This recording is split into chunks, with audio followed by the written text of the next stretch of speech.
Bien creo que sí.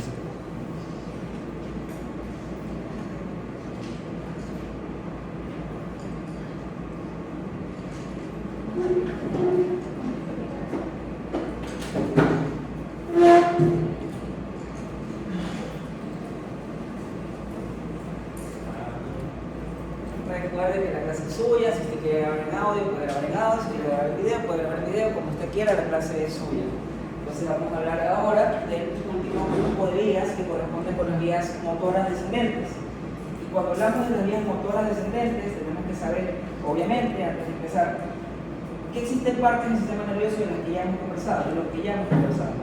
Y sabemos que existe un encéfalo que está siendo graficado ahora de color blanco en la pizarra. Tenemos el tronco cefálico que se divide en tres porciones, que son el mesencéfalo, el puente y el bulbo raquídeo, o también conocido como médula oblongada, y después vamos a tener hacia abajo, de forma caudal, a la médula espinal para tener luego, de forma posterior, al cerebelo del que vamos a hablar al final del parcial.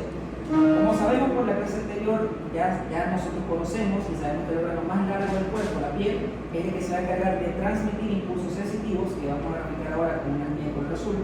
Esos estímulos sensitivos van a ingresar a la médula y posteriormente van a ascender como estamos viendo. Una vez que esa información asciende, como vemos en la pantalla, va a llegar a una parte específica que se conoce como el área sensitiva primaria o el área 3.2, como estamos viendo en la pantalla. Una vez que eso ocurre, nosotros vamos a tener una respuesta que vamos a ver graficada ahora de color rojo. Esa respuesta que vamos a ver graficada ahora de color rojo va a descender, en medida que va a bajar, va a pasar al lado contrario, como vemos allá, por el cruzamiento de fibras, para de forma posterior llegar a un órgano efector que conocemos básicamente como el músculo que estamos dibujando acá en la pantalla. Entonces tenemos que saber que antes de tener una respuesta motora necesitamos un estímulo sensitivo. Por lo tanto, las vías motoras en la mayoría de casos van a empezar con un estímulo sensitivo o con una respuesta sensitiva. Recordemos en la vía eléctrico medial que se encargaba de la propiocepción consciente. Entonces cuando hablamos de eso, ese estímulo nos va a dar a nosotros una respuesta y esa respuesta eventualmente nos va a servir para desencadenar una respuesta motora. Y no hay que recalcar y no hay que olvidar también que la otra vía sensitiva por excelencia, el sistema espinal o el sistema espinal, se encarga de darte respuestas del dolor y la temperatura.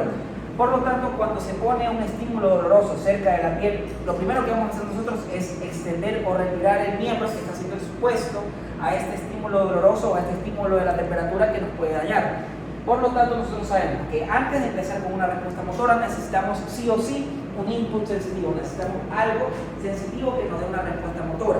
Entonces, antes de empezar a hablar de las vías motoras, tenemos que saber que existe una información sensitiva que nos va a llegar y va a depositarse a nivel del área sensitiva primaria o el área 3.1.2. Y ahora que sabemos que para tener una respuesta motora necesitamos un estímulo sensitivo, necesitamos hablar de qué es lo que va a darnos la respuesta motora como tal. Entonces ahora vamos a hablar del conjunto de estímulos que se van a encargar de darnos una respuesta motora. Vamos a tener eso acá. Nuevamente vamos a tener un encéfalo que vamos a tener dibujado acá y vamos a dividirlo. Entonces tenemos un surco que está aquí, el surco central, que va a dividirnos al lóbulo frontal de acá y al lóbulo parietal acá. Entonces en el lóbulo parietal nosotros tenemos un elemento que ya mencionamos hace poco que corresponde al área sensitiva primaria o al área 3.1.2 que está siendo graficada ahora con color azul. Entonces tenemos al área 3.1.2 y por delante del surco que está acá vamos a tener un área que la vamos a representar de color verde y esa área que estamos viendo de color verde se conoce como el área 4 o el área motora primaria. Entonces hasta ahora cuando hablamos de la respuesta motora o la vía motora por excelencia, de la vía córtico-espinal, tenemos que saber que existe una porción sensitiva que nos va a dar un estímulo y tenemos al área 4 que se va a encargar de dar el estímulo, propiamente dicho.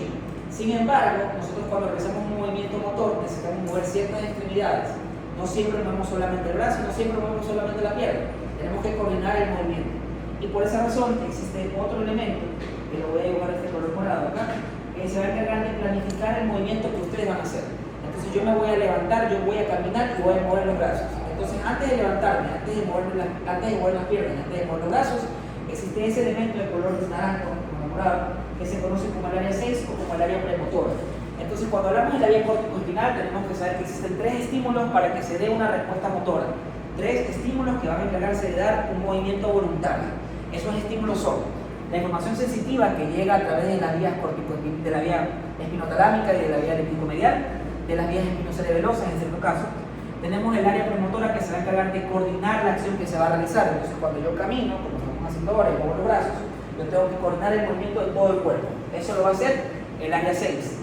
Entonces, área 312 se encarga de darme la información sensitiva, el área 6 se va a encargar de darme la planificación del movimiento que voy a realizar. Y una vez que la información sensitiva, que la capta el área sensitiva primaria, y la coordinación del movimiento que capta el área 6 son captados, vamos a tener diferentes estímulos.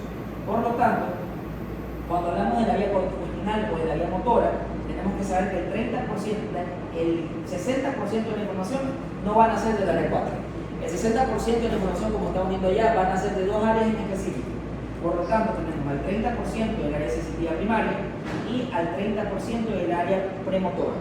Una vez que se alcanza el 30% del área premotora y el 30% del área sensitiva primaria, esta información va a pasar por aquí y por acá y va a estimular al lugar donde nace el 40% restante, que corresponde al área motora primaria. Entonces, el área motora primaria o el área 4 de Europa va a encargarse de recibir estímulos del área 312 y el área 6.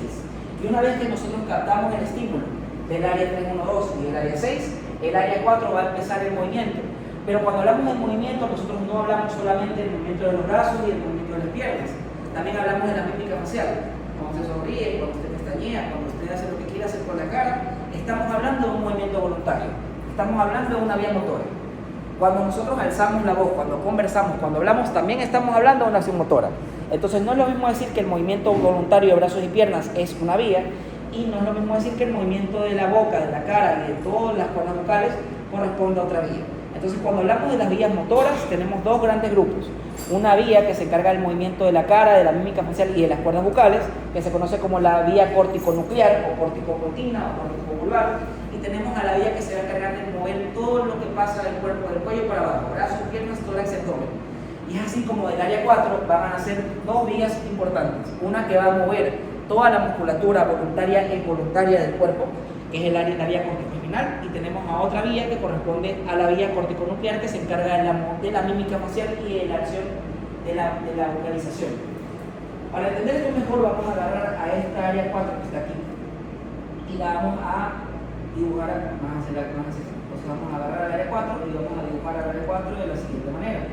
Entonces lo que estamos viendo ahora corresponde al área 4 o al área motora primaria, lo estamos viendo graficada acá. Entonces eso que ustedes están viendo ahí de color verde corresponde al área 4 o al área motora primaria, la corteza motora primaria.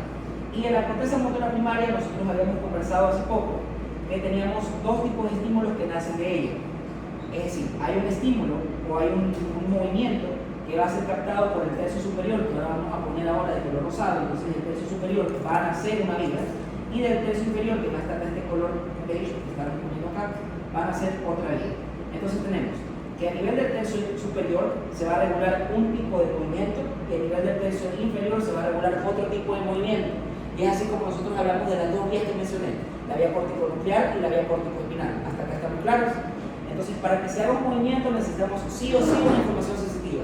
30% del total de la fuerza o del total del movimiento voluntario van a ser del área sensitiva primaria o del área 312. El otro 30% van a ser del área premotora, que es la que nos diferencia a nosotros del resto de mamíferos. Y una vez que el área 4 capta estos dos estímulos, se va a desencadenar una respuesta motora que puede ser del cuello para abajo o del cuello para arriba. Y es así como tenemos que en el tercio inferior nosotros vamos a encontrar el movimiento de la regulación de las cuerdas vocales, que están representadas con ese elemento allá, y de la mímica facial. Por lo tanto, todo lo que nace del tercio inferior corresponde a los movimientos de vía córtico-nuclear, que estimula el movimiento de la cara, la mímica facial, y el movimiento de las cuerdas vocales, que también corresponde a la vía córtico-nuclear. Entonces tenemos vía córtico-nuclear, que nace del tercio inferior y corresponde a la mímica facial y a la musculatura de la voz, de las cuerdas vocales. Y de forma adicional, en el tercio superior vamos a encontrar la información de los miembros superiores. Entonces ahí estamos dibujando con la mano, tenemos al antebrazo, al brazo, el tórax, el abdomen y el miembro inferior, la pierna. Entonces, cuando nosotros hablamos de la información que nace del área 4, ya sabemos que necesitamos un estímulo sensitivo que llegue de promedio. Este estímulo sensitivo va a corresponder al 30% de la información Y la información del área premotora, que va a coordinar todo el movimiento del cuerpo para que se ejecute una acción, corresponde al 30% restante. Una vez que se recibe ese 60%, el área 4, que estamos graficando acá, va a iniciar el movimiento, va a iniciar la vía motora. Si hablamos que el estímulo nace del tercio superior, estamos hablando del movimiento de todo lo que va del cuello para abajo, miembro superior, miembro inferior, tórax y abdomen. Por lo tanto, se origina del tercio superior la vía córtico-espinal, la que se va a encargar de regular la acción voluntaria de brazos, piernas, tronco y abdomen. Y de ahí nosotros vamos a tener que del tercio inferior se origina la vía córtico-nuclear, que va a estimular o va a generar el movimiento de la cara y de las cuerdas bucales. ¿Hasta acá estamos claros? Entonces sabemos que para que se genere una respuesta motora necesitamos un estímulo sensitivo. Necesitamos, aparte del estímulo sensitivo, coordinar la acción. Y una vez que está agarrado el estímulo sensitivo y coordinamos la acción, se ejecuta el movimiento. Tercio superior del cuello para abajo, tercio inferior del cuello para arriba. ¿Estamos claros hasta acá? Ahora que vimos esto, vamos a ver qué es lo que sucede y cómo es que se genera el impulso motor desde las áreas que estamos dibujando en la pantalla. Entonces, vamos a ver eso ahora. La semana pasada y a lo largo de todas estas semanas, nosotros hemos estado conversando bastante sobre un elemento muy importante que tiene porciones motoras y porciones sensitivas. Y estamos hablando del tálamo, que vamos a tener un tálamo aquí y un tálamo acá. Entonces, ese elemento que estamos dibujando de color azul corresponde al tálamo.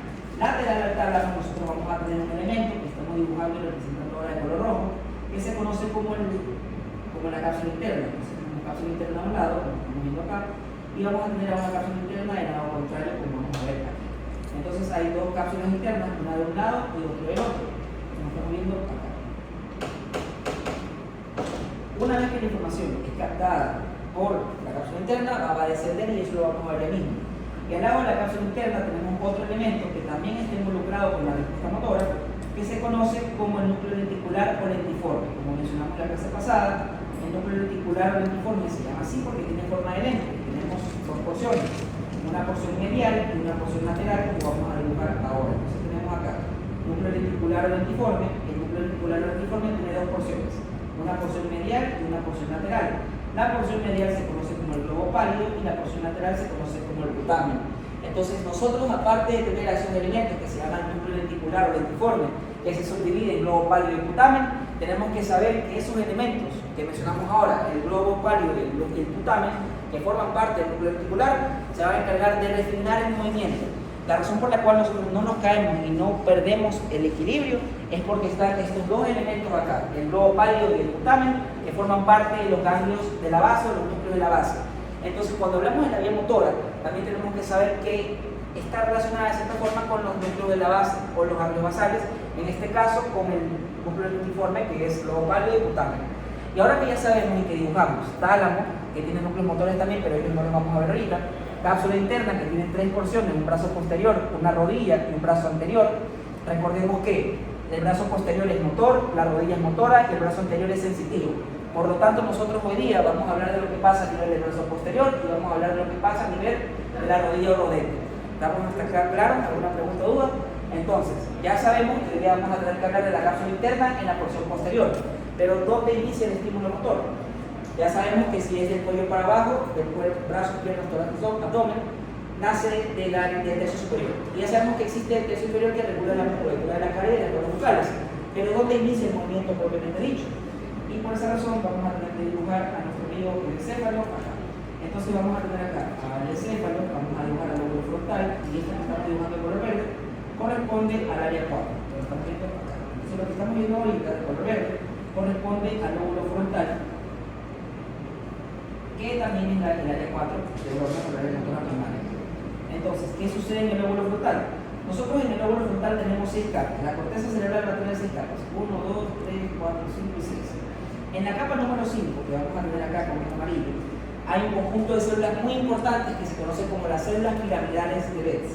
Y vamos a dibujar ahora las células piramidales de Betz. Las células piramidales de Betz son unas células grandes, tan grandes que en el soma de una célula piramidal de Betz nosotros vamos a poder ubicar y almacenar de 6 a 8 glóbulos rojos. Entonces, una célula piramidal de Betz es una célula con un soma grande. Y si tiene un soma grande, lo único que no va a tener grande es el soma. También tenemos un axón grande y prominente. Y a medida que hablemos de la vía motora y que hablemos de la vía corticoespinal, vamos a ver qué sucede con esos axones que salen de la célula piramidal de Betz. Entonces tenemos en una célula piramidal de Betz, en el soma de la célula piramidal de Betz van a caber aproximadamente de 6 a 8 glóbulos rojos. Una vez que llega el estímulo a la quinta capa, que estamos viendo acá, la quinta capa va a recibir información de la capa 2 y de la capa 3. Entonces la capa 2 y la capa 3 van a mandar su información al área 5 o a la capa 5, y de la capa 5 van a salir un conjunto de axones que van a dibujar con color verde claro. Estos axones van a pasar y se van a condensar aquí, a nivel del brazo posterior de la cápsula interna. Entonces los axones de la vía corticospinal, de la célula piramidal de Betz, van a pasar y se van a condensar a nivel del brazo posterior de la cápsula interna, como estamos viendo acá. Entonces todos esos axones se condensan a nivel del brazo posterior, como vemos acá. Esos axones que están saliendo de la célula piramidal de Betz van a formar lo que nosotros conocemos también como la corona radiada. Entonces, ¿por qué les estoy explicando eso? Porque una cosa es que se dañe la vía corticospinal antes de que se condensen las fibras, y otra cosa es que se dañe la vía corticospinal después de que se condensen las fibras. Una vez que la información pasa por el brazo posterior de la cápsula interna, como vemos allí, la información va a ser compactada y va a ser almacenada. Entonces vamos a ver cómo sucede esta información o cómo pasa esa información a nivel del brazo posterior de la cápsula interna. Entonces todo esto se condensa aquí, y una vez que se condensa en el brazo posterior, la información va a pasar y va a bajar de forma condensada, como estamos viendo aquí. Entonces esos axones que estamos viendo ahora representados con ese color celeste representan a la condensación de fibras o a la condensación de los axones que nacen de la célula piramidal de Betz. Por lo tanto, no es lo mismo decir que existe un daño antes de que la información se condense a nivel del brazo posterior de la cápsula interna, a decir que el daño ocurre después de que se condensen las fibras, una vez que están bajando por la información descendente. Entonces, cuando el daño ocurre antes de que se condensen las fibras a nivel del brazo posterior, que es aquí y acá, nosotros tenemos a los axones de la corona radiada. Cuando se dañan los axones antes de la condensación de fibras, eso se traduce en el paciente como una pérdida de la fortaleza para ejecutar una acción. Entonces, cuando nosotros encontramos un daño antes de la condensación de las fibras a nivel del brazo posterior, como estamos observando acá, eso se va a traducir como la pérdida de la fuerza que tiene el paciente para ejercer un movimiento, y eso se conoce como hemiparesia. Entonces, cuando el daño ocurre antes de la condensación de fibras, es decir, en la cápsula interna, en el brazo posterior, en la corona radiada, cuando se dañan las fibras a este nivel, el paciente va a presentar una debilidad muscular. Esa debilidad muscular se conoce como hemiparesia. Entonces, el daño que ocurre de forma superior a la cápsula interna se conoce como una hemiparesia, una pérdida en la fuerza motora. Y si el daño ocurre después de que se condensan las fibras, aquí abajo, nosotros vamos a tener una hemiplegia, es decir, el paciente no va a poder mover la parte del cuerpo que se ve afectada. Entonces, no es lo mismo decir que el daño ocurre a nivel del brazo posterior antes de que se condensen las fibras, si el daño ocurre a nivel de la corona radiada, el paciente va a tener una pérdida en la fuerza motora, una hemiparesia. Y si el daño ocurre aquí, cuando las fibras ya se condensaron, el paciente va a presentar una hemiplegia. Entonces no es lo mismo decir que el daño ocurre en la corona radiada a decir que el daño ocurre cuando se condensan las fibras. ¿Y esto por qué importa? Porque hay una arteria, vaso sanguíneo, que va a estar irrigando a la cápsula interna y se conoce como la arteria lentículo estriada. Esa arteria va a encargarse de irrigar a la corona radiada, y con la edad se puede atrofiar, con la edad puede tener un evento isquémico, y eso va a hacer que ocurran daños a nivel de la corona radiada, de la cápsula interna. Si el daño nuevamente ocurre hacia arriba, vamos a tener una debilidad muscular, una hemiparesia, y si el daño ocurre cuando se condensan las fibras en la parte de abajo, una hemiplegia. Por eso es importante saber esta parte de acá. El daño en la corona radiada, hemiparesia, una pérdida en la fortaleza, en la fuerza del músculo para ejercer su trabajo. Un daño en la condensación de fibras, cuando ya van descendiendo de la corona radiada, una hemiplegia, una pérdida en la movilidad del elemento. Pérdida en la fuerza, pérdida en la movilidad. ¿Hasta acá tenemos alguna pregunta? ¿Puede volver a repetir el nombre de la arteria? Arteria lentículo estriada. Hemiplegia es la pérdida del movimiento de un lado o del otro del cuerpo. Hemi de un lado. Entonces tenemos, cuando el daño ocurre antes de la condensación de fibras, pérdida en la fuerza o pérdida en la acción del músculo, una hemiparesia. Y cuando el daño ocurre cuando se condensaron las fibras, estamos hablando de una hemiplegia, una incapacidad para mover la extremidad o la parte del cuerpo que se afectó. Hasta acá está muy claro. Y existe una arteria que se conoce como la arteria lentículo estriada, que se va a encargar de irrigar a la corona radiada. Cuando esta arteria se infarta es que se producen estos síntomas. Si el daño ocurre antes de la condensación, hemiparesia; si el daño ocurre después, hemiplegia. Hasta acá estamos claros. Ahora, ¿qué dijimos de estos axones? El soma es grande. El soma de una célula piramidal de Betz es tan grande que, como les dije, entran de 6 a 8 glóbulos rojos. Es grande. Y si el soma es grande, el axón también va a ser grande. El axón de las células piramidales de Betz es un axón grueso, un axón grande, que va a provocar malformaciones, o no malformaciones, que va a cambiar la anatomía del lugar por donde pasa. Entonces, a medida que va a bajar la vía corticoespinal, va a provocar cambios, y esos cambios van a alterar y van a modificar a la anatomía del tronco cefálico. Es decir, cuando bajemos por el mesencéfalo, algo va a tener que ver la vía corticoespinal allí y algo va a ser a nivel del tronco. Cuando hablamos del puente, algo va a ser la vía corticoespinal a nivel del puente. Y cuando hablamos del bulbo raquídeo, algo van a ser unas acciones en la vía corticoespinal a nivel del bulbo raquídeo. En cada segmento del tronco cefálico va a haber un daño anatómico que se produce de manera fisiológica por el bajo, por la forma descendente que tienen esos axones. Y eso es lo que vamos a ver ahora. Entonces, ya vimos que los axones son reconectados por la corteza radial, que la información o que el estímulo van a ser de la capa número 5 de la célula de la corteza cerebral, y que la capa número 5 va a recibir la información del área 2 y del área 3. Entonces el área 2 y el área 3 le van a mandar la información al área 5. Una vez que esto ocurre, el área 5 va a mandar la información que nace de las células piramidales de Betz. Eso va a bajar por la cápsula interna, y una vez que baja por la cápsula interna se condensan las fibras y se empaquetan. Brazo posterior. ¿Qué sucede ahora? Nosotros tenemos otra vía que van a ser desde allí. Vamos a ver. Entonces, dijimos que el brazo posterior se encargaba de algo, que ya lo mencionamos, que algo pasaba a nivel del brazo posterior. Entonces borramos un poquito y vamos a volver a verificar. Y ahora vamos a hablar de lo que sucede con la información de la vía corticonuclear. Entonces vamos a hablar de lo que pasa con la vía corticonuclear, que ya la mencionamos hace unas clases. Entonces, nosotros tenemos aquí ese elemento, que era el brazo posterior de la cápsula interna, donde vimos que se condensa la información de la vía corticoespinal.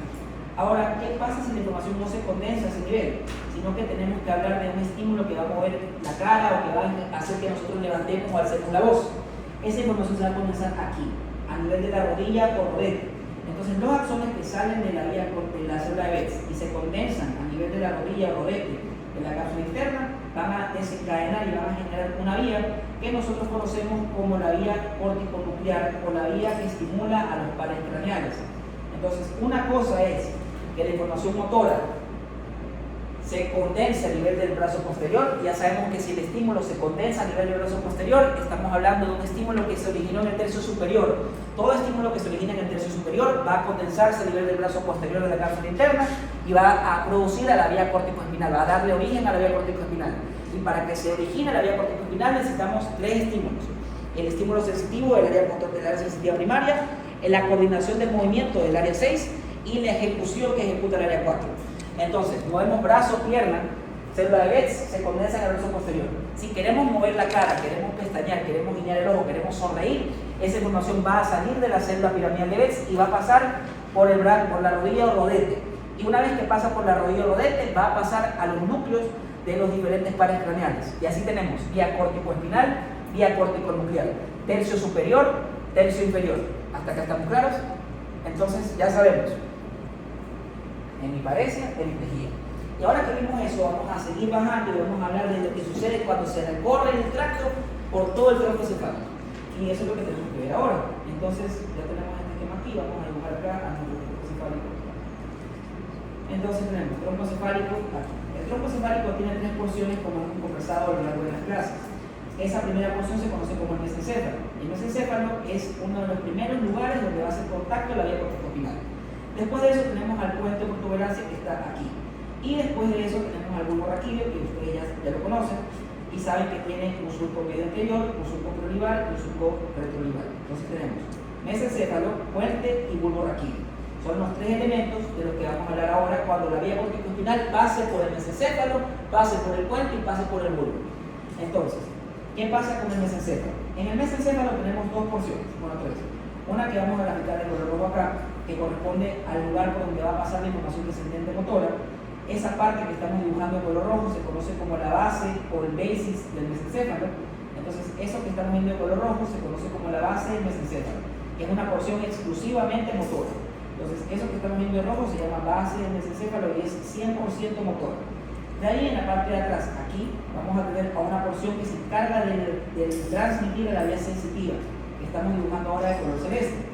Esa información que estamos representando con color celeste se va a denominar el tegmentum o la antesala del mesencéfalo. Entonces tenemos una porción sensitiva que corresponde al tegmentum o la antesala, que estamos dibujando de color celeste, y tenemos una porción motora que se conoce como la base o la cruz cerebral. Entonces tenemos tegmentum o antesala, base, basis o cruz cerebral. Con cualquiera de esos nombres lo pueden encontrar. Y en la parte posterior, acá y acá, vamos a tener a un elemento que se conoce como el polículo, los polículos superiores e inferiores que forman parte del tectum del mesencéfalo o el techo. Entonces, a nivel del tronco cefálico, nosotros lo vamos a dividir en 3 porciones. El tronco cefálico se divide en 3 porciones nuevamente. Una porción motora, que es la porción más anterior, que se conoce como la base, basis, y cuando estamos en el mesencéfalo, cruz cerebral. De ahí tenemos a la porción sensitiva, por donde pasa la vía del menisco medial, por donde pasa la vía del sistema del menisco espinal, el menisco lateral, que van a pasar por el tegmentum o la antesala del mesencéfalo, y el tectum o el techo, donde se encuentra el colículo superior y el colículo inferior. ¿Qué sucede? Cuando ustedes vayan a leer a la literatura, van a encontrar que la base y el tegmentum van a juntarse y van a formar un elemento anatómico. Entonces, cuando nosotros juntamos al tegmentum con la base, nosotros tenemos un elemento que se conoce como el pedúnculo cerebral. Entonces, cuando juntamos al tegmentum con la base, se va a formar este elemento que estamos viendo acá, que se llama pedúnculo cerebral. Entonces, el pedúnculo cerebral, que es el elemento que estamos viendo acá, que son los bracitos del mesencéfalo, entonces pedúnculo cerebral derecho, pedúnculo cerebral izquierdo, sustancia perforada posterior o fosa interpeduncular. Por aquí va a pasar vía descendente motora y este lado se llama pedúnculo cerebral. Y el pedúnculo cerebral está compuesto del tegmentum y de la base del mesencéfalo. Entonces el tegmentum y la base van a formar al pedúnculo cerebral. El pedúnculo cerebral entonces tiene una porción sensitiva y una porción motora. La porción sensitiva la va a dar el tegmentum o la antesala del mesencéfalo y la porción motora la va a dar la base, el basis o la cruz cerebris del mesencéfalo. ¿Hasta acá estamos claros? ¿Qué pasa? En la literatura ustedes van a ver que la base se puede dividir de 3 formas. Se puede dividir como 1, 2, 3, 4 y 5 partes o se divide en 3 porciones como estamos viendo acá. Yo lo estudié así, que se divide en 5 partes. 2 externa, interna, externa y 3 una porción intermedia. Pero acá vamos a hacerlo así, interna, externa y una porción intermedia también. Entonces tenemos porción intermedia, porción interna, porción externa. Porción intermedia, porción externa y porción interna. La porción interna va a estar en contacto con la fosa interpeduncular o la sustancia perforada posterior. Ahora, ¿qué dijimos? Esa información descendente motora que van a hacer desde la célula piramidal de Betz se va a condensar a nivel del brazo posterior de la cápsula interna y va a bajar, va a condensarse a nivel del pedúnculo cerebral en la base del mesencéfalo. Entonces, en la base del mesencéfalo nosotros vamos a ver un conjunto de información que va a descender. Entonces, borro allí y borro acá. Y la información va a descender. Entonces, la información de la vía corticoespinal llega hasta acá. Lo veo con color rojo. Llega hasta acá. Vía corticoespinal, la de color rojo. Entonces, color rojo, color rojo, color rojo. Y acá pasa lo mismo. Entonces, llega la vía corticoespinal, llega la vía corticoespinal, llega la vía corticoespinal. Los axones de la vía corticoespinal en el mesencéfalo van a encargarse de protuberar, van a encargarse de hacer que el pedúnculo salga. Y la razón por la que nosotros tenemos esa sustancia perforada posterior es porque existe el descenso de la vía corticoespinal. Pero lo único que baja por el mesencéfalo no es la vía corticoespinal, porque estamos viendo que la porción interna y la porción externa, el tercio interno, el tercio externo, el tercio interno, el tercio externo, está vacío. ¿Por qué? Porque por el tercio interno y por el tercio externo va a pasar la vía corticonuclear. Entonces tenemos que por el tercio medio va a pasar la información descendente motora del cuello para abajo, de todo lo que tenga que ver con el cuerpo. Tercio interno del mesencéfalo, todo lo que tenga que ver con el movimiento voluntario de brazos y piernas. Y tenemos el tercio medio, el tercio interno y el tercio externo, por donde va a pasar la información de la vía corticonuclear, que la vamos a dibujar el color morado que tenía arriba. Y cuando baja esa información, la información se va a compactar como estamos viendo aquí. Entonces, baja, baja, baja y baja. Baja, baja, baja y baja. Aquí lo mismo, baja, baja, baja y baja. Y los axones, recordemos que eran axones gruesos. Cuando esos axones gruesos bajan, van a hacer que se protruya hacia adelante el pedúnculo cerebral de un lado y el pedúnculo cerebral del otro. Entonces, el descenso de la vía corticoespinal, de la vía corticonuclear a nivel del mesencéfalo va a provocar que se protruya el pedúnculo cerebeloso, el pedúnculo cerebral. ¿Hasta acá estamos claros?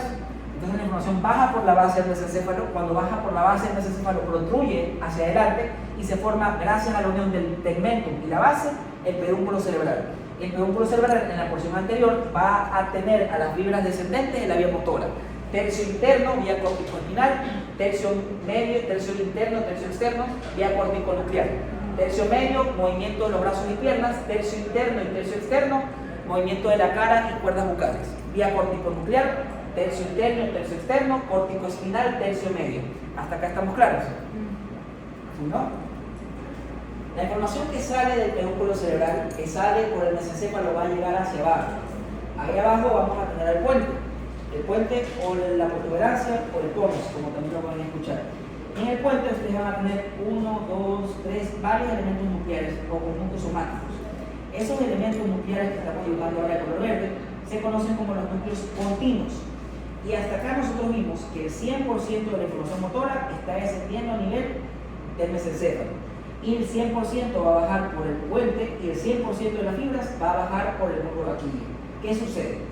Vamos a colorear de rojo y de morado los diferentes lados. Derecha, izquierda, morado y rojo.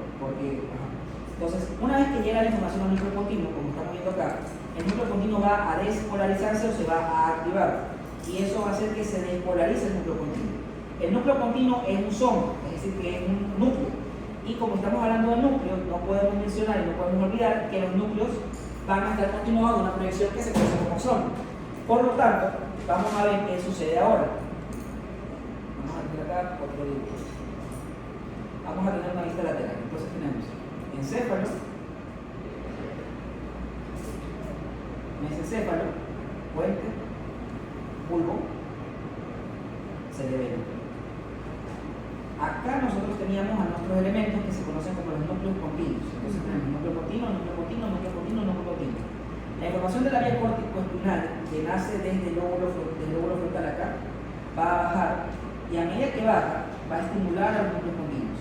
Cuando se estimulan los núcleos continuos se despolarizan. Y cuando se despolarizan los núcleos continuos, del núcleo continuo va a salir un axón que va a comunicar al puente con el cerebelo, como estamos viendo acá. Es decir, que el elemento que hace la vía córtico-espinal a nivel del puente va a despolarizar a los núcleos continuos. ¿Por qué? Como recordamos por la clase pasada, el cerebelo se va a encargar de 3 funciones principales: la resistencia activa, el estiramiento pasivo o el estado de semicontracción permanente, que se conoce como tono muscular, el equilibrio, que es la capacidad de no caer cuando nos movemos, y tenemos a la postura, que es la capacidad de volver a la posición anatómica una vez que esta posición anatómica se pierde. Por lo tanto, cuando nosotros hacemos un movimiento, tenemos que comunicarle al cerebelo qué está pasando y cómo se va a ejecutar ese movimiento. El área 6 lo planifica y cuando se planifica el movimiento del área 6 se manda al área 4, el área 4 lo manda al puente y del puente los axones van a pasar y van a formar el pedúnculo cerebeloso medio, que es el pedúnculo cerebeloso más grande que hay. Entonces, del núcleo continuo la información va a pasar al cerebelo y va a formar el pedúnculo cerebeloso medio, pero no lo va a hacer de esa manera, lo va a hacer de la manera que vamos a ver acá. Entonces, del lado derecho, estamos viendo acá, van a nacer unos axones que van a entrecruzarse, como vemos aquí, acá, aquí y acá. Es decir, que la información del lado derecho va a pasar al lado izquierdo y la información del lado izquierdo va a pasar al lado derecho, como vemos acá. Y ese entrecruzamiento de fibras es el que va a hacer que se origine el pedúnculo cerebeloso medio de ambos lados. Entonces tenemos acá pedúnculo cerebeloso medio, y acá vamos a tener al otro pedúnculo cerebeloso medio. ¿Y cómo se forma el pedúnculo cerebeloso medio? Gracias a los axones que decusan de los núcleos continuos. Entonces, la información de la vía córtico-espinal pasa por el mesencéfalo. Si estamos hablando de la vía córtico-espinal, pasa por el tercio medio. Esa información hace contacto con los núcleos continuos y una vez que llega a los núcleos continuos, la información pasa al lado contrario para darle información al cerebelo. Y cuando eso ocurre, se forma el pedúnculo cerebeloso medio. Hasta este momento tenemos el 100% de las fibras y tenemos que saber que hay 1 millón de células piramidales de Betz del hemisferio derecho y hay 1 millón de células piramidales de Betz en el hemisferio izquierdo. Entonces tenemos 1 millón, 2 millones de axones. Hasta ahora esos 2 millones de axones se condensaron, como vemos ahí, y ahora que van bajando y van descendiendo, van haciendo algo en el tronco. Lo primero, protruyen al pedúnculo cerebeloso. Segundo, forman al pedúnculo cerebeloso medio para darle información al cerebelo. Y una vez que vimos 100% de fibras aquí, 100% de fibras acá, vamos a ver qué pasa con las fibras cuando tocan a la última porción, a la porción más caudal del bulbo raquídeo. Entonces la información va a pasar y se va a agregar aquí y acá. Y una vez que eso pasa, los axones, como son gruesos también, recordarán que al ser gruesos pueden provocar una deformación. Como ustedes saben, tenemos surco medio anterior, surco prolibar. Entre el surco medio anterior y el surco prolibar tenemos aquí y acá a un elemento que se llama pirámide vulvar, que usted va a ver en macro. Y esa pirámide vulvar es el lugar por donde van a descender esos axones. Entonces por aquí va a bajar el axón y por acá va a bajar el axón. Y esos axones que bajan son los que van a dar origen a la vía corticoespinal que vamos a ver ahora. Entonces los axones que estamos viendo ahora representan a los axones de la vía corticoespinal. Al ser axones gruesos van a provocar una deformidad en el puente, en el bulbo, y esa deformidad se llama pirámide vulvar. Entonces a medida que va bajando va haciendo algo la vía corticoespinal. En el puente formado por un cerebroso medio, en el bulbo raquídeo va a formar a ese elemento que se conoce como pirámide vulvar, y la pirámide vulvar está entre el surco medio anterior y el surco prolibar. Y una vez que llegamos hasta acá, vamos a ver qué pasa hacia abajo. Hasta acá estamos claros. Entonces todo se condensa a nivel del brazo posterior de la cápsula interna cuando hablamos de la vía corticoespinal, que nace del tercio superior del área 4. Y cuando la información se condensa a nivel del brazo, de la rodilla o rodete, estamos hablando de la vía corticonuclear, que también va a tener su efecto ahí, que estimula los pares craneales, los núcleos de los pares craneales. El que baja el bulbo solo es el corte espinal. El que baja completo es el corticoespinal. Y a medida que va bajando, como tienes aquí y acá, esa información va a hacer contacto con los núcleos motores. Entonces, hace contacto con el oculomotor, hace contacto con el núcleo del cuarto par, con la porción del quinto, y va a hacer contacto con los núcleos motores y mixtos. Entonces va bajando y cuando choca con esos elementos se llama vía corticonuclear. Cuando estimula los núcleos de los pares craneales, corticonuclear. Y eso puede ser corticopontino o corticovulvar. Entonces la vía corticonuclear, dependiendo del lugar en el que esté, va a recibir su nombre. Corticopontino, si está en el puente; corticovulvar, si está a nivel del bulbo raquídeo de la médula oblongada. ¿Sí? La información va a seguir bajando y vamos a ver qué sucede cuando esa información llega a la médula. Entonces vamos a hablar ahora de la médula espinal aquí. Tenemos médula espinal, vamos a hablar ahora de la médula. La médula espinal, como ya sabemos, es un tubo alargado que estamos viendo aquí. En ese tubo alargado vamos a tener unos segmentos medulares que vamos a dibujar acá. Entonces tenemos ahí segmento medular, tenemos aquí, ¿verdad? Tenemos a medular, digamos.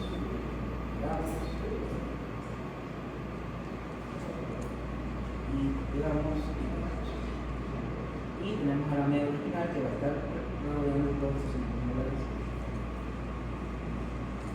¿Qué sucede?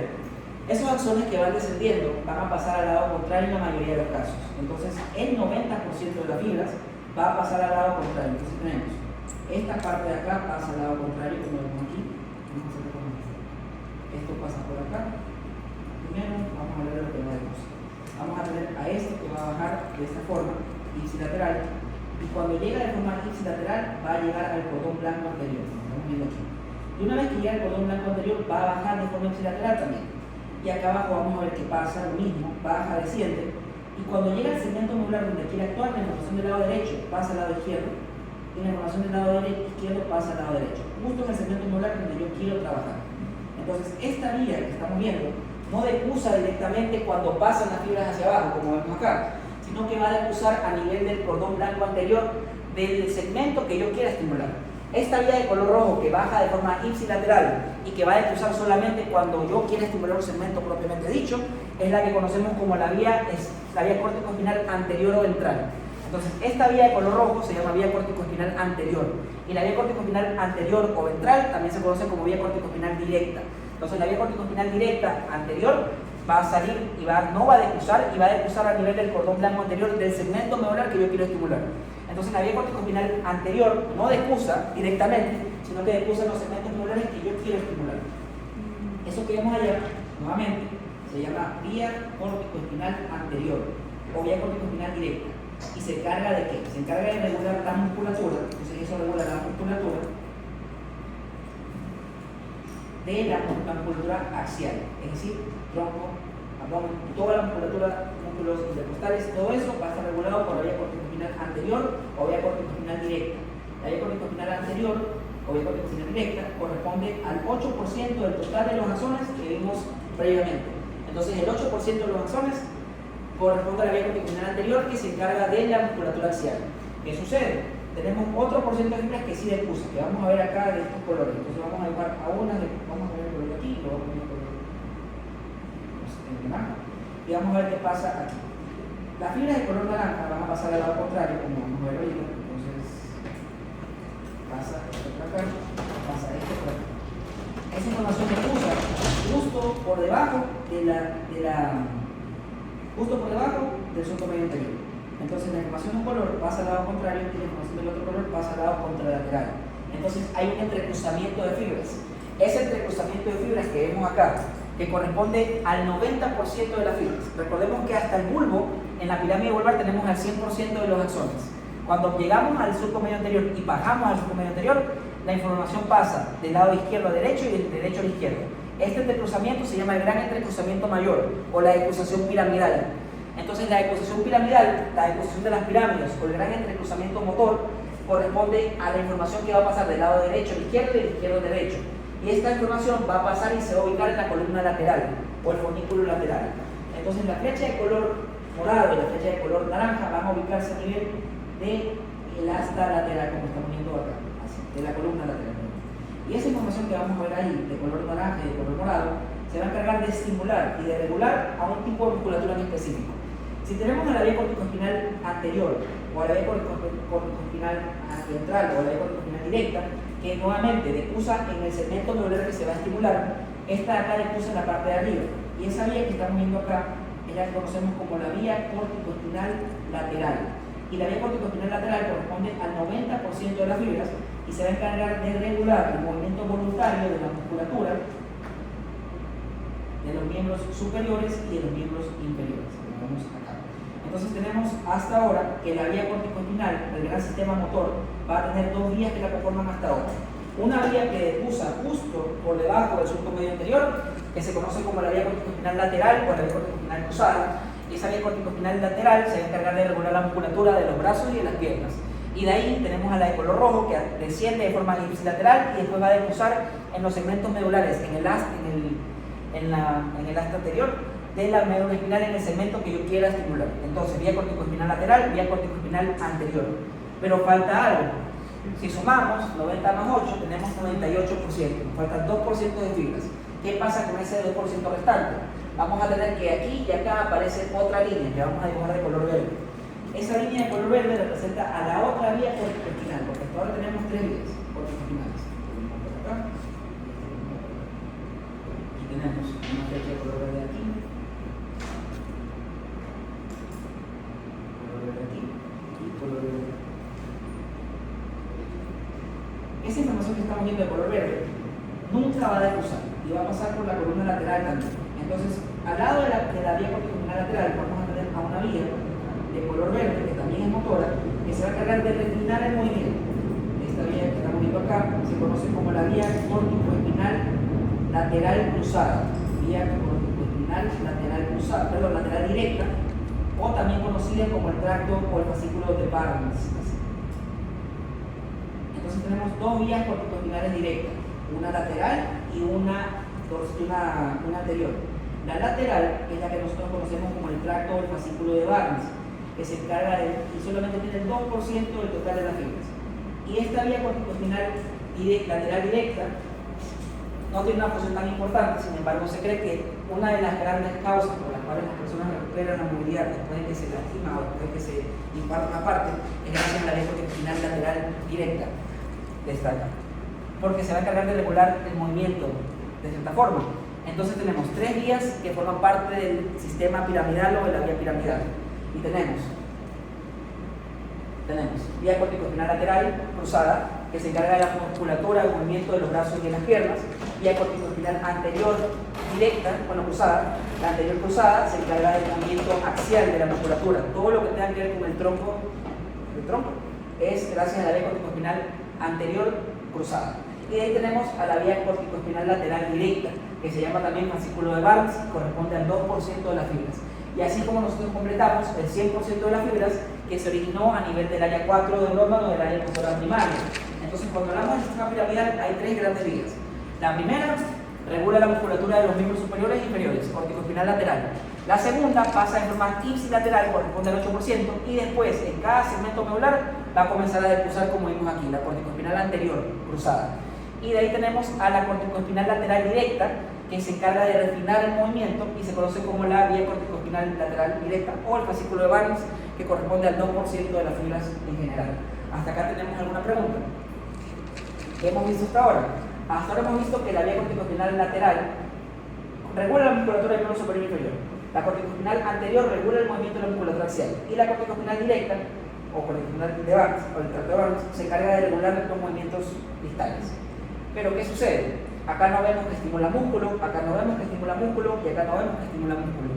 Entonces, hasta ahora vimos que hay unas vías que se encargan de regular la motricidad del miembro superior, del tronco y regular movimientos distales, que son la corticospinal lateral, corticospinal anterior y corticospinal de Barnes, tracto de Barnes. Pero en ningún momento se está estimulando el músculo. En ningún momento nosotros vemos que esas vías hacen que se mueva el miembro superior, en ningún momento vemos que esta vía hace que se mueva el tronco, y en ningún momento vemos que esta vía, la de Barnes, estimula la musculatura, porque nos falta una vía. No importa si estamos hablando de la vía corticospinal lateral, la vía corticospinal anterior o el tracto de Barnes, todas tienen que hacer contacto con un elemento que no hemos visto hasta ahora, que vimos en la clase pasada en las vías espinocerebelosas. Y vamos a tener allí a unos elementos.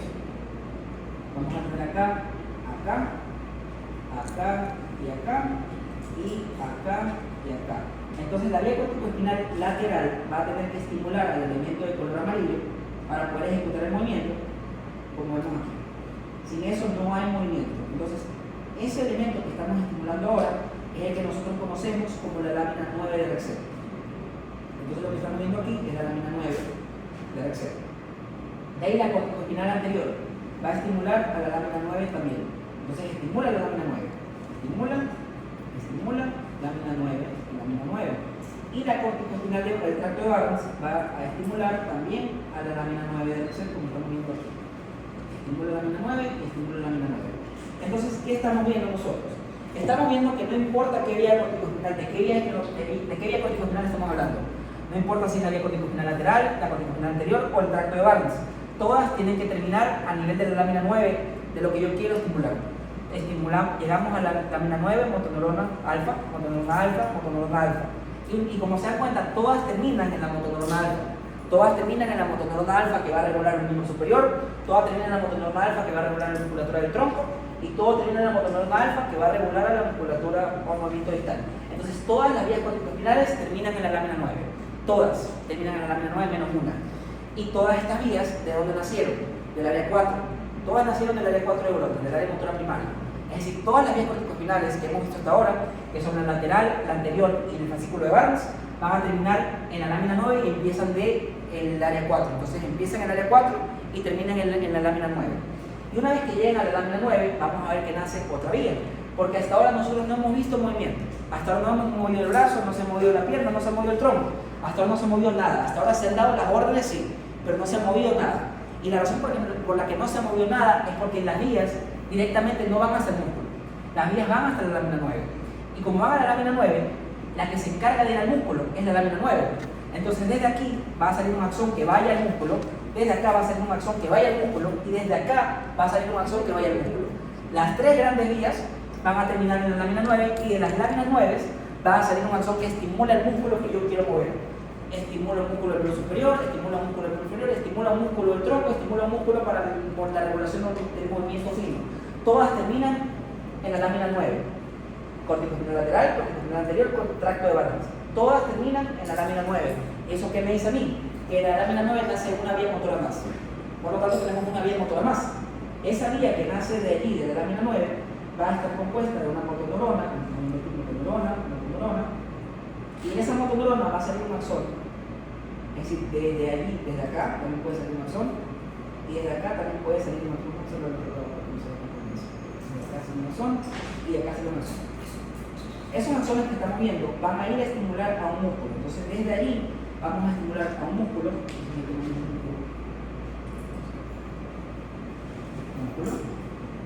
Acá también vamos a tener a otro músculo. Y acá vamos a tener a otro músculo. Entonces tenemos que las tres grandes vías van a terminar haciendo lo mismo. Las tres grandes vías van a terminar en lámina 9 y de la lámina 9 nace una vía que va a mover al músculo del miembro superior. Nace una vía que va a mover al músculo intercostal. Va a nacer una vía que va a regular el movimiento fino distal de cualquier parte del cuerpo. Esta vía que nace desde la lámina 9 y es la única vía motora que nace en la médula, es la vía motora final común. Entonces, este tracto que nace de la lámina 9 y que estimula el músculo, vía motora final común. Esta lámina 9 que estimula el músculo, vía motora final común. Y la de acá que estimula el músculo, vía motora final común. Entonces, la que se encarga de hacer el movimiento, la que se encarga de hacer que se mueva el músculo del miembro superior, del miembro inferior, del tronco, que se regule el movimiento universal, es la vía motora final común. La vía corticoespinal lateral, corticoespinal anterior, el tracto de Barnes, todas van a terminar a nivel de la lámina 9. Llega a la lámina 9 y de la lámina 9 se envía la vía eferente que controla el músculo efector. Y esta vía es la vía motora final común. Entonces, cuando hablamos de la vía corticoespinal o del tracto piramidal, nosotros hablamos de 4 vías. Corticoespinal lateral, que regula el movimiento de los miembros superiores e inferiores. Corticoespinal anterior, que regula la musculatura axial. Y el tracto de Barnes, que regula el movimiento fino-distal. Y se cree que tiene algo que ver con la recuperación del movimiento una vez que se impacta una parte del cuerpo. Esta vía. Y después todas nacen de la lámina 9 y terminan en el órgano efector. Entonces, si se les pregunta la vía, cómo es el recorrido de la vía motora final común, usted tiene que decir que la vía motora final común empieza en la lámina 9. Entonces, eso de color amarillo es la vía motora final común. Vía motora final común. Y es la que se va a encargar de mover al músculo. Entonces, si no hay vía motora final común, no se mueve el músculo del miembro superior. Si no hay vía motora final común, no se mueve el músculo del esqueleto axial. Si no hay vía motora final común, no se regula el movimiento distal de la vía de Barnes. Entonces, necesitamos sí o sí que la vía corticoespinal lateral termine en la lámina 9, que la vía corticoespinal anterior termine en la lámina 9 y que el tracto de Barnes termine en la lámina 9, para que así se pueda estimular el músculo. Si no se estimula la lámina 9, no hay movimiento. Si no hay movimiento, no se ejerce el movimiento, no hay una acción motora. Entonces, sí o sí, tenemos que llegar a la lámina 9 y en la lámina 9 se estimula el músculo que quiera mover. Esto se llama vía motora final común. Y el recorrido de la vía motora final común es, empieza en la lámina 9 de Rexet y termina en el órgano efector que yo quiera mover o estimular. Vía motora final común. Se estimula por cualquiera de las 3 vías, empieza en la médula, no empieza en la corteza. Es la única que empieza en la médula.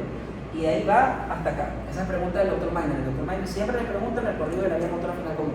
Y si empieza poniendo que empieza en la capa 5 de las células piramidales, desciende, desde ahí está mal tu respuesta.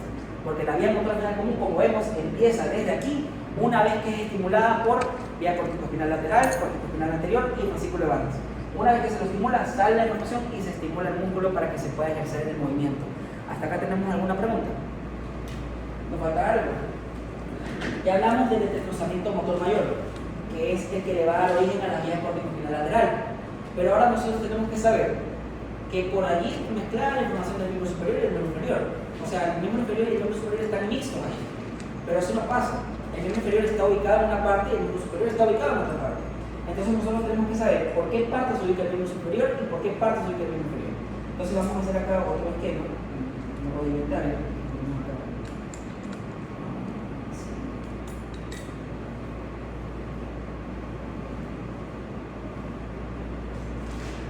Esta es la vía piramidal de un lado y la de acá, vamos a ponerlo de otro color, es la vía piramidal del otro. Entonces, acá tenemos uno, acá tenemos otro.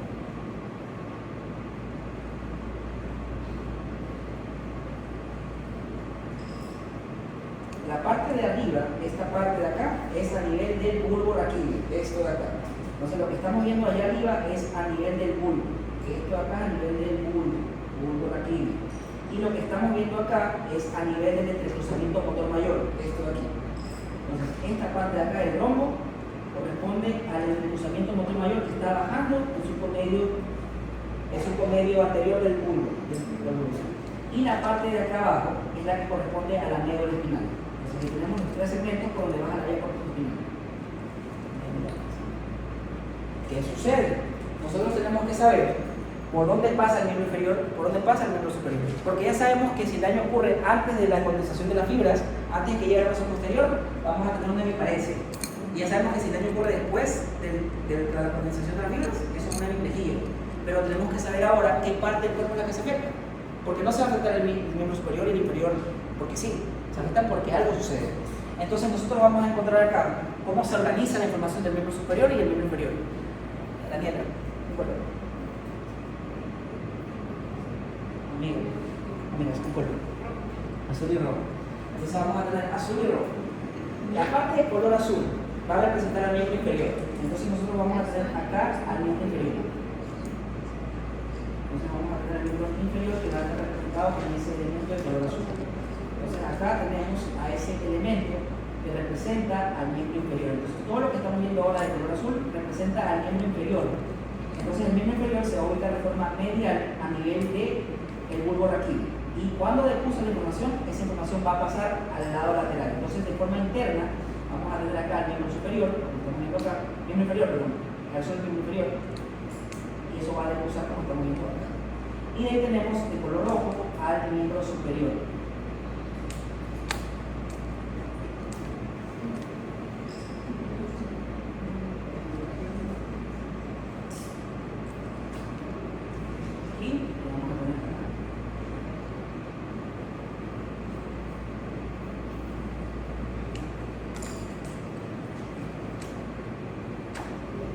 Entonces tenemos derecha y tenemos izquierda.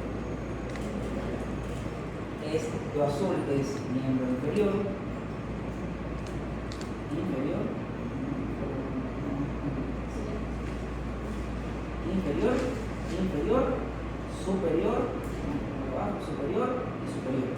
Entonces la información cuando va a bajar, como estamos viendo, el miembro inferior a nivel del bulbo y antes del desplazamiento mayor se va a ubicar en porción medial, interna. Entonces de forma interna encontramos al miembro inferior, va a pasar y cuando depusan las fibras de la vía corticospinal lateral, el miembro inferior se ubica en la porción externa y el miembro superior, que se ubica en la porción externa, entrecruza la fibra y se ubica en la porción interna. Entonces miembro inferior está interno a nivel del bulbo y está externo a nivel de la médula espinal. El miembro superior está externo a nivel del bulbo y está interno a nivel de la médula espinal. Entonces así nosotros vamos a poder saber qué es lo que va a tener el paciente. Porque digamos que, ¿qué pasa aquí? Digamos que aquí se ve aquí. Si yo tengo un daño aquí, una lesión aquí, ¿qué no podría mover el paciente? Los miembros inferiores de derecho e izquierdo, los dos. Los dos, porque están dañados justo en el lugar donde se dañan, donde se pasan los dos. Entonces, ¿qué pasa si el daño no está allí, sino que el daño está acá? La pierna izquierda.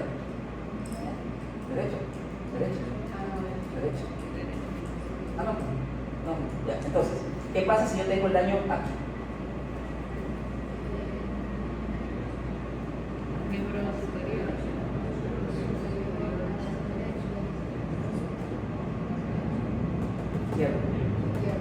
La contralateral.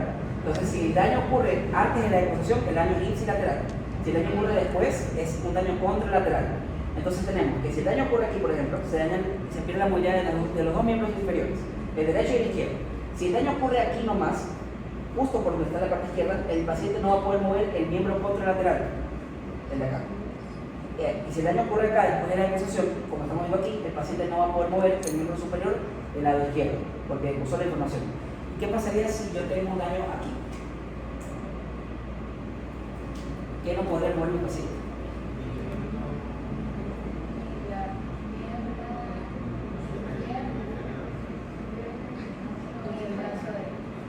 Ya, pierna izquierda. No, pierna izquierda. No, porque pierna izquierda. Derecha. Y brazo izquierdo, ¿no? Vamos a ver acá. ¿Qué pasa con ese daño aquí? Sería Los brazos. ¿Y acá? ahí sería brazo derecho y pierna derecha. Brazo izquierdo. Brazo no, pues aquí sería pierna derecha, brazo izquierdo, ¿no? Sí.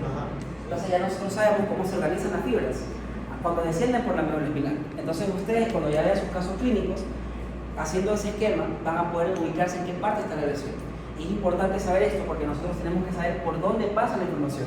Y ya sabemos que en el bulbo raquídeo, la información del miembro inferior está interna y la información del miembro superior está externa. La información de excusa acá en el entrecruzamiento motor mayor y obviamente el daño acá va a ser el más grave porque podemos tener que se dañen las dos piernas, se dañen los dos brazos, se dañen la pierna derecha y el brazo izquierdo, o el brazo izquierdo y la pierna derecha, en el rombo. En cuadrante superior izquierdo, cuadrante superior, cuadrante inferior, cuadrante derecho izquierdo. Eso tienen que revisar ustedes. Y acá, y obviamente cuando se daña después de la ejecución, el daño es del lado contralateral. Si el daño ocurre a nivel de la porción superior, antes de la ejecución, el daño es contralateral. Si el daño ocurre después, el daño es ipsilateral. Entonces, si el daño ocurre acá, se va a expresar de forma contralateral. Si el daño ocurre después de la ejecución, el daño se expresa de forma ipsilateral. ¿Hasta acá estamos claros? ¿Dudas, preguntas? Vamos a ver las placas, chicos.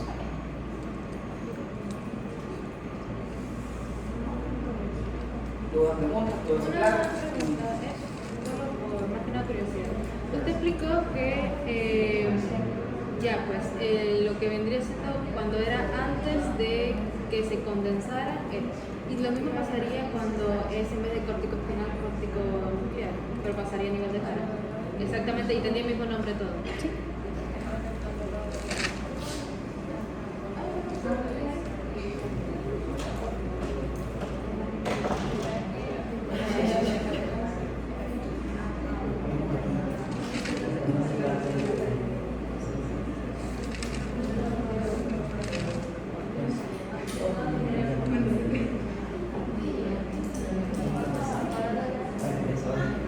Niños, alguien manda su dedo para mandarle la nota de la clase, no se la puede mandar.